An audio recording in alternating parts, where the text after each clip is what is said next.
राहुल गांधी पर बहुत गंभीर आरोप लगाया स्मृति ईरानी ने कि वो संसद में फ्लाइंग किस दे रही थी, वो महिलाओं का सम्मान नहीं करते हैं। दिखाया स्मृति ईरानी को दर्द से कोई लेना देना नहीं है। स्मृति ईरानी इसी वजह से उन्होंने झूठा बयान जो दिया, और वो झूठ लगातार इससे पहले भी बोलती हैं। भारत जोड़ो यात्रा के समय भी उन्होंने कहा था कि विवेकानंद साहब के यहाँ जाकर उन्होंने हाथ नहीं जोड़े, ये नहीं किया, और बाद में जब वीडियो आया तो अब लेकिन माफ़ी नहीं मांगती है। सबसे भारतीय जनता पार्टी की सबसे बड़ी जिसे खामी हम कहते हैं कि गलती करने के बाद भी माफ़ी नहीं मांगते, और वो देश के प्रधानमंत्री भी करते हैं कि माफ़ी नहीं मांगते हो। 45 साल सड़कों पर उन्होंने भीख मांगा है। मान लिया, स्वीकार कर लिया कि उन्होंने चाय भी बेची है, गरीब का भी। परिवारवाद नहीं है, वो किसी राजनीतिक परिवार से नहीं आए हैं। मैंने आपकी बात को स्वीकार किया, लेकिन आप मुझे बताइए कि गरीब का बेटा है और वो चाय बेचते थे, लेकिन गरीब का बेटा क्या गरीब के दर्द नहीं समझता है? आज देखिए किस प्रकार बेरोजगारी है, महंगाई इस कदर बढ़ रही है।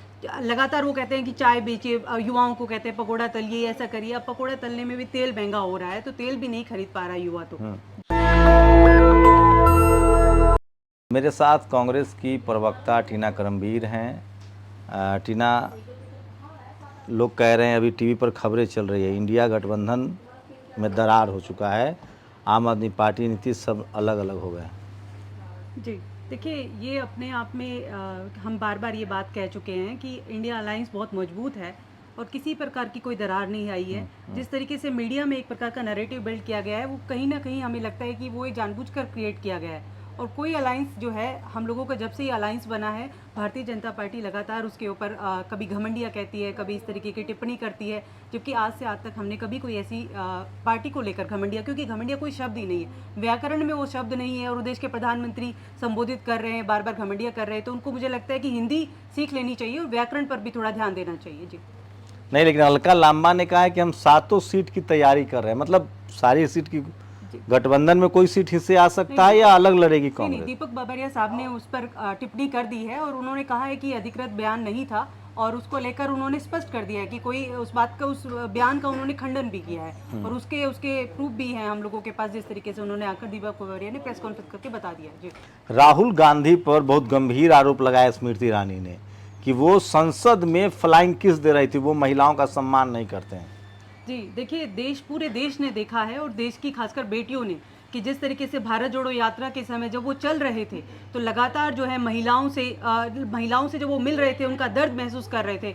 और दूसरी बात मैं बताना चाहती हूँ, जब वो मणिपुर में गए तो महिलाएं आकर जब उनके गले लगती हैं, आप बताइए कि किसी पुरुष की अगर कोई महिला गले लग रही है तो उस महिला के अंदर कितना विश्वास होगा उस व्यक्ति के प्रति जो उसके गले लग रही है। मैं खुद एक महिला हूँ, तो मुझे ये विश्वास है कि वो भरोसा सामने वाले पर दिखता है, तब वो आकर अपना दर्द बताती हैं। और मणिपुर में वो गए तो उन्होंने वो जो सैलाब जो लेकर आए, वो आकर संसद में आकर बयान किया कि किस प्रकार वहाँ पर महिलाओं की स्थिति किस प्रकार से है, नंग करके परेड किया गया। वो बयान उन्होंने आकर अपना दर्द जो है वो संसद में दिखाया। स्मृति ईरानी को दर्द से कोई लेना देना नहीं है। स्मृति ईरानी इसी वजह से उन्होंने झूठा बयान जो दिया, और वो झूठ लगातार इससे पहले भी बोलती हैं। भारत जोड़ो यात्रा के समय भी उन्होंने कहा था कि विवेकानंद साहब के यहाँ जाकर उन्होंने हाथ नहीं जोड़े, ये नहीं किया, और बाद में जब वीडियो आया तो अब लेकिन माफ़ी नहीं मांगती है। सबसे भारतीय जनता पार्टी की सबसे बड़ी जिसे खामी हम कहते हैं कि गलती करने के बाद भी माफ़ी नहीं मांगते, और वो देश के प्रधानमंत्री भी करते हैं कि माफ़ी नहीं मांगते हो।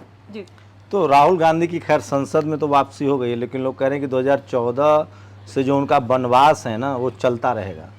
देखिए, वनवास तो अब उनका ये कहें कि ख़त्म हो गया है। जिस तरीके से भारतीय जनता पार्टी ने राहुल गांधी जी को लेकर एक झूठा प्रचार किया गया, और इतना पैसा जो है उनकी जो इमेज ख़राब करने के लिए किया गया था, वो इमेज जो है जब भारत जोड़ो यात्रा उन्होंने निकाली तो पूरा देश, यही 140 करोड़ लोग जो हैं अब राहुल गांधी की तरफ देख रहे हैं, और वो विश्वास बढ़ा है यूथ में, महिलाओं में, किसानों में, क्योंकि वो लगातार, आप देखिए, जब उनकी संसद सदस्यता गई तो वो घर नहीं बैठे, वो अभी वो मजदूरों से मिल रहे हो। और आज़ादपुर मंडी में जब वो एक वीडियो वायरल होता है कि एक जो मजदूर है वो जो कहता है कि मैं टमाटर भी नहीं बेच पाता, और अपनी आंख से आंसू नहीं निकाल पा रहा, उसका दर्द इस तरीके से वो बयान करता है, और राहुल गांधी जी उसे अपने घर पर बुलाते हैं और उसे, तो मतलब कैमरा लगा के खाना खिला रहे हैं आप, मतलब वो जो किसी को मिलने के लिए बुलाते हैं।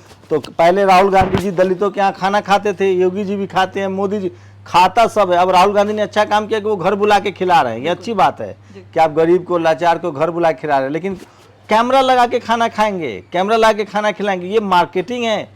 भले बीजेपी से सीखी हो, लेकिन मार्केटिंग है। नहीं, मार्केटिंग नहीं है, ऐसा बिल्कुल भी नहीं है। देखिए, हम इस तरीके से देखते हैं कि अगर कोई मिल रहा है और मिल रहा है तो अच्छी बात है, क्योंकि देखिए एटलीस्ट राहुल गांधी जा तो रहे हैं, जननायक को क्यों कह रहे हैं हम उनको, क्योंकि वो लोगों के बीच जा तो रहे हैं। देश के प्रधानमंत्री तो देखिए उनको संसद में भी हम ये कहें कि हम उनको लेकर आए, खींच कर लेकर आए हैं, अविश्वास प्रस्ताव के द्वारा लाए, वो तो आने को भी तैयार नहीं थे। एक वो प्रधानमंत्री जो ये कहते हैं कि मैं तो इस देश का प्रधान सेवक हूँ। राहुल गांधी जी तो उस समय देखिए ना तो सांसद थे, ना तो वो मंत्री रहे, लेकिन वो गए, प्रधानमंत्री की भूमिका कौन निभा रहा है? अरे मणिपुर भी मोदी गए, जी हर तो जगह। गरीबी में पले बड़े हैं, 45 साल सड़कों पर उन्होंने भीख मांगा अच्छा, है। मान लिया, स्वीकार कर लिया कि उन्होंने चाय भी बेची है, गरीब का भी बेचा है, परिवारवाद नहीं है, वो किसी राजनीतिक परिवार से नहीं आए हैं। मैंने आपकी बात को स्वीकार किया, लेकिन आप मुझे बताइए कि गरीब का बेटा है और वो चाय बेचते थे, लेकिन गरीब का बेटा क्या गरीब के दर्द नहीं समझता है? आज देखिए किस प्रकार बेरोजगारी है, महंगाई इस कदर बढ़ रही है, लगातार वो कहते हैं कि चाय बेचिए, युवाओं को कहते हैं पकोड़ा तलिए, ऐसा करिए। अब पकोड़ा तलने में भी तेल महंगा हो रहा है, तो तेल भी नहीं खरीद पा रहा युवा तो। जी, तेल कहाँ महंगा हो रहा है? आमदनी भी तो बढ़ी है ना लोगों की। देखिए अब ये तो इस तरीके से आपने इस तरीके से कहा है जो निर्मला सीतारमण कहती हैं कि अगर प्याज महंगा है तो प्याज खाना छोड़ दीजिए, टमाटर के लिए कहेंगे तो पथरी हो जाएगी, तो टमाटर भी मत खाइए, तेल भी मत खाइए, कोलेस्ट्रॉल बढ़ जाएगा, ऐसा हो जाएगा, ये हो जाएगा। तो ये सब एक बरगलाने अरे की इतना कोशिश की गई। बेहतरीन सड़क बना रहे हैं, 250 करोड़ में वो 1 सड़क पर किलोमीटर। भी आप देखिए कि कैग की रिपोर्ट के अनुसार सबके सामने है, जिस प्रकार कैग ने खुलासे कर दिए हैं। तो इनकी जो सड़क जो बनाई है ये सब झूठे हैं, इन्होंने करप्शन किया है और लगातार करप्शन है जनता के सामने भी है कि तो झूठ कहाँ बोलते हैं। कोई धरना प्रदर्शन, कोई आंदोलन? मनमोहन सिंह की सरकार थी तो पूरा देश जंतर मंतर पर था, चाहे निर्भया का मामला हो, चाहे सीएजी का आरोप था, उस पर प्रदर्शन था। कांग्रेसी डरे हुए हैं, सबके सब मोटा माल कमाए हुए हैं और सीबीआई, इनकम टैक्स, ईडी से डरे हुए हैं, घर में बैठे हुए हैं। देखिए हमारे तो नेता इनफैक्ट जो- पूरा विपक्ष डरा हुआ है। नहीं, हमारे तो नेता यही लाइन बोलते हैं, यही शब्द है उनके कि डरो मत। तो वो डरने के खिलाफ है, डरना नहीं है। दूसरी बात मैं कहती हूँ, देखिए संसद के अंदर मीनाक्षी लेखी जिस प्रकार कहती हैं कि ईडी पहुंच जाएगी, वो तो सरेआम धमकियां दे रहे हैं। इनके नेता तो सरेआम धमकी देते हैं। अब इसके बावजूद भी सिर्फ कांग्रेस पार्टी के एक ऐसे नेता हैं जो कि इनकी आंख में आंख डालकर सवाल करते हैं। जब वो अडानी पर सवाल करते हैं तो उनकी सदस्यता उनसे ले ली जाती है। तो ये एक बड़ा सवाल है कि इस समय डर कौन रहा तो है? डरेगा वही ना जो बेईमान है, जो ईमानदार है वो क्यों डरेगा? नहीं, तो हम तो डर ही नहीं रहे। हम तो कह रहे हैं ना कि हम डर ही नहीं रहे। हम तो निडर होकर बोल रहे हैं, हम तो खुलकर बोल रहे हैं। 7 घोटाले सीएजी की एक रिपोर्ट आई है, उसमें है। अडानी के ऊपर बात कर लीजिए, मणिपुर के हिंसा पर बात कर लीजिए। लगातार नूह में, जिस प्रदेश में आज से आज तक 1947 से लेकर अब तक कोई हिंसा नहीं, उस प्रदेश को इन्होंने नफरत की राजनीति में इतनी हिंसा कर तो दी है। कौन रोक रहा है आप लोग को धरना प्रदर्शन करने से? निर्भया हुआ था ना, संसद घेर लिया था ना लोगों ने, राजपथ घेर लिया था, राष्ट्रपति भवन के दरवाजे झकझोर दिए थे। कहाँ कांग्रेसी सड़कों पर निकल रहे हैं? आपके पास नेता है या कार्यकर्ता, या सब बीजेपी में चले गए? यूथ कांग्रेस से लेकर महिला कांग्रेस तक सारे के सारे लोग जो हैं सड़कों पर हैं। संसद से लेकर सड़कों तक सिर्फ कांग्रेस है कि लगातार वो धरना दे रही है, प्रोटेस्ट कर रही है। लेकिन भारतीय जनता पार्टी जिस प्रकार ईडी सीबीआई का दुरुपयोग कर रही है, आप देखिए कि लगातार इस केंद्रीय एजेंसी है उनका दुरुपयोग कर रही है। और हम ये कहना चाहते हैं कि हम तो आपके चैनल के माध्यम से ये बताना भी चाहते हैं कि डरने की जरूरत नहीं है, क्योंकि ये सरकार 2024 में जाने वाली है। इनका बस्ता पैक अरे मोदी जी ने 200 300 क्या मतलब 1000 साल पहले का पूरा रोड मैप बताया उन्होंने। अभी 2023 है ना, 323 तक का रोड प्रोजेक्ट बताया उन्होंने। वो कहते हैं कि 2047 तक का। हम तो उनसे ये कह रहे हैं कि 1 दशक के करीब इनकी सरकार हो गई, 9 साल का रिपोर्ट कार्ड दे दें अपना कि उन्होंने कितने काम किए। और 2047 का नहीं, वर्तमान की बात कर लेते हैं कि कितना उन्होंने काम किया है, वो जनता के बीच जाकर रिपोर्ट कार्ड दे। अब जो है चुनाव जो है हिंदू मुस्लिम की राजनीति पर नहीं होगा, अब चुनाव जो है मुद्दों पर होगा, विकास के नाम पर होगा। आपके नेता मध्य प्रदेश में कह रहे हैं हिंदू राष्ट्र है भारत, कमलनाथ ने कहा है, दिग्विजय सिंह कह रहे हैं बजरंग दल बहुत अच्छा संगठन है, हम मध्य प्रदेश में बैन नहीं करेंगे। आप भी तो हिंदू कार्ड खेल रही हैं, आप लोग भी। मैं ये भी कहना चाहती हूँ कि हिंदू भारतीय जनता पार्टी की कोई बपोती नहीं है कि वो सिर्फ उसी विषय पर बात करे। लेकिन मैं ये भी जरूर कहना चाहती हूँ कि देश की जनता जो है वो विकास, वो एक्चुअल में रोजगार को लेकर बात करना चाहती है। वो ये चाहती है कि उनके घर में जो सिलेंडर है वो 500 रुपये में मिले, ना कि 1200 रुपये में। वो चाहती हैं कि उनके घर में भी नौकरियां हो, उनके घर में भी खाने पीने का सामान हो, जीएसटी ना लगी हो, दूध दही से लेकर हर एक सामान पर उन्होंने जिस तरीके से जीएसटी लगा दिया है। तो हम तो यही चाहते हैं कि जनता जो आपके चैनल पर वो सतर्क रहे कि इस बार जो है चुनाव जो है मुद्दों पर लड़ा जाए। जी, 2024 में क्या उम्मीद है आप लोग की? अपनी सरकार बनेगी या गठबंधन की सरकार होगी? देखिए हम तो कह रहे हैं ना कि इंडिया अलायंस जो है वो बहुत मजबूत है, और वो इंडिया अलायंस के जिसे कहते हैं सहारे ही हम लोग आगे बढ़ेंगे और जीतेंगे भी। जी। खड़गे जी के आने के बाद की कांग्रेस को कैसे देख रहे हैं? क्या युवाओं को ज़्यादा मौका दिया जा रहा है? बिल्कुल, देखिए खड़गे साहब जो हैं वो दलित हैं और जिस प्रकार उन्होंने उनकी रणनीति से हम लोग हिमाचल का चुनाव हो, कर्नाटक का चुनाव हो और आने वाले जितने भी भविष्य में जो चुनाव होंगे वो जीतने जा रहे हैं, उसके पीछे कारण यही है कि जिस तरीके से वो सामूहिक नेतृत्व में काम कर रहे हैं। और दूसरी बात मैं ये भी बताना चाहती हूँ कि हाँ, युवाओं को बिल्कुल मौका मिल रहा है। लगातार हम जैसे लोग जो हैं कांग्रेस की तरफ से अगर अपनी पक्ष रख रहे हैं, अपनी बात रख रहे हैं, तो मल्लिकार्जुन खड़गे जी के ही संरक्षण में रख रहे हैं। जी। तो ये थी टीना करमबीर, युवा हैं और सोचिए कि कांग्रेस ने इनको बड़ी जिम्मेदारी दी है और ये नेशनल स्पोक्स पर्सन है कांग्रेस पार्टी के। पूरी बातचीत पर आप लोग अपनी प्रतिक्रिया जरूर दीजिए।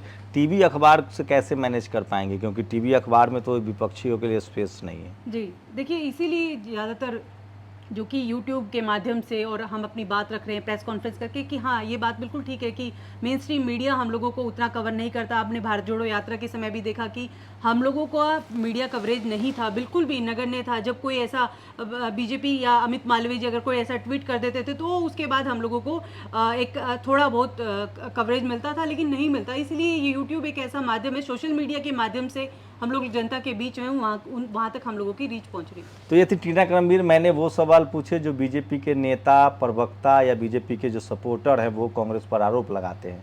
क्या टीना करमबीर की सफाई से आप सहमत हैं, असहमत हैं? सोशल मीडिया आपको मौका देता है कि आप सीधे कमेंट करके अपनी बात हम तक पहुंचा सकते हैं। आपकी कमेंट हमारे लिए बहुत ज़रूरी है, आपकी राय हमारे लिए बहुत ज़रूरी है। आपकी राय पर ही हम अगला जब इंटरव्यू करेंगे तो वो सारे सवाल उठाएंगे। शुक्रिया टीना, हमसे बातचीत करने के लिए। आप लोग अपनी प्रतिक्रिया जरूर दीजिए। नेशनल दस्तक की आपसे गुजारिश है कि अगर इसको बचाना चाहते हैं तो नेशनल दस्तक को सब्सक्राइब करने के लिए रेड कलर के सब्सक्राइब बटन को दबाएं, फिर बेल आइकन की घंटी दबाएं। नेशनल दस्तक को बचाने के लिए बहुत जरूरी है कि हर खबर को शेयर करें, लाइक करें, कमेंट जरूर करें।